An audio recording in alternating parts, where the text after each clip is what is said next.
Tenho certeza que você, assim como eu, já errou algumas vezes após a sua conversão. Quando falhamos e cedemos ao pecado, sempre escutamos ou pensamos: arrependa-se e abandone o seu pecado. Além disso, sempre escutamos que arrependimento significa mudança de mente ou mudança de decisão. Assim, quando a Bíblia nos diz para nos arrependermos, significa que nós, como pecadores, quando estamos seguindo por uma estrada de pecado, devemos mudar a nossa mente para decidir sair da estrada de pecado e voltar para uma vida de busca pela santidade. Contudo, a parte prática nem sempre é fácil. Afinal, como efetivamente podemos mudar a nossa mente? Vou mencionar 3 passos que podem nos ajudar a nos arrependermos da maneira correta. Mas entenda, nós precisamos colocar os 3 passos em prática para que o arrependimento seja verdadeiro. Número 1. Tenha a motivação correta para o arrependimento. Nós devemos ter em mente que o arrependimento é uma resposta à bondade de Deus. Romanos 2,4 diz: ou você despreza as riquezas de sua bondade, tolerância e paciência, não sabendo que a bondade de Deus o leva ao arrependimento. Observe como essa passagem diz que é a bondade de Deus que nos leva ao arrependimento. Ocorre que muitas vezes, quando erramos, nosso motivo para nos arrepender é porque nos sentimos mal. Nesse caso, temos como motivação para o arrependimento o nosso sentimento de culpa, e é ele que nos leva à decisão interior de nunca mais cometer aquele erro. Veja que quando temos essa motivação, o que realmente queremos é não mais nos sentir culpados. Com esta motivação, talvez tentemos um tempo, mas depois voltamos a cair e cedemos ao pecado novamente, e assim o ciclo se repete. Esse ciclo se perpetua, na verdade, porque estamos focando no alvo errado. O alvo jamais deve ser nosso sentimento de culpa, mas sim a bondade de Deus. Não se esqueça, Deus é bom. Portanto, quando se trata de arrependimento, você deve focar no lugar correto. E não é que você deve se sentir melhor, mas sim que a sua atitude deve ser uma resposta à bondade de Deus e o seu amor por nós.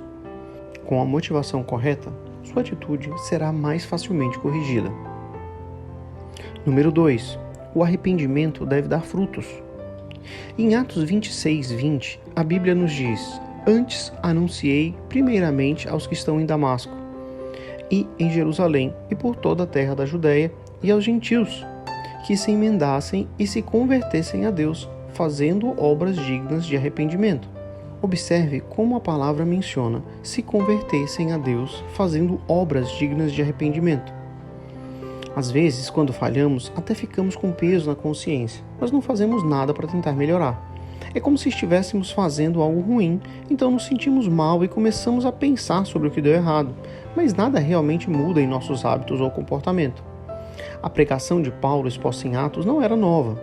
João Batista já pedia frutos dignos de arrependimento.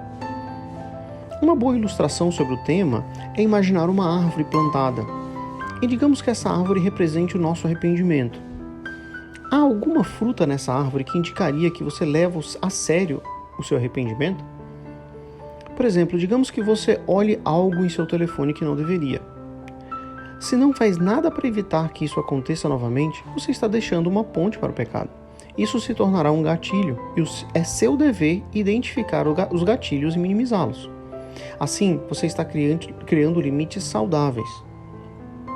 No mais, confessar o seu pecado a alguém de confiança pode ajudá-lo, já que a confissão também indica um arrependimento genuíno. Ela indica humildade e humilhação e demonstra que você está levando a sério o seu pecado. Aprenda, o seu sentimento não é suficiente. Não basta se sentir mal. Com o tempo, o sentimento muda e você não deu frutos dignos de arrependimento. O arrependimento deve se transformar em ações que nos aproximam de Deus e que nos impedem, muitas vezes, de cair novamente. Número 3. O arrependimento deve ser extremo. Mateus 5,30 nos demonstra o quão sério Jesus tratava o pecado. Diz a palavra: e se a tua mão direita te escandalizar, corte-a e atire-a para longe de ti, porque é melhor que um dos teus membros se perca do que seja todo o corpo lançado no inferno. Jesus, ao falar em cortar a mão, nos ensina que medidas extremas devem ser tomadas para eliminar o pecado de nossas vidas, mesmo que cause extremo desconforto ou inconveniência. Cortar sua mão direita, por exemplo, não é apenas uma ação extrema, mas torna a vida incrivelmente inconveniente ao longo do tempo. Referida passagem não é a única vez que Jesus nos diz para tomar medidas extremas. Lucas 9:23 diz assim: E dizia a todos: Se alguém quer vir após mim, negue-se a si mesmo e tome sua cruz e siga-me. Jesus diz que segui-lo deve ser como se nós nos crucificássemos todos os dias. Assim, devemos nos perguntar: que medida estamos tomando para combater os nossos desejos pecaminosos, nossa raiva, nossa ganância, nossa fofoca e as imoralidades? Existe algum nível de desconforto em nosso sacrifício? Ou agimos casualmente e estamos realmente bem em escorregar aqui e ali, na esperança de que talvez um dia vamos quebrar o nosso mau hábito?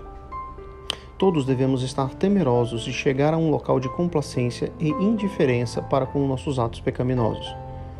Nosso arrependimento, portanto, deve considerar cortar nossa mão, nos crucificarmos e morrermos para nós mesmos. Portanto, lembre-se, não foque em você, e sim em Deus, que é bom. Produza frutos dignos de arrependimento. Seja radical com o pecado e tome medidas extremas para evitá-lo. O caminho pode não ser fácil, mas não se esqueça, você nunca estará só. Deus é bom e Jesus te ama. Que Deus te abençoe.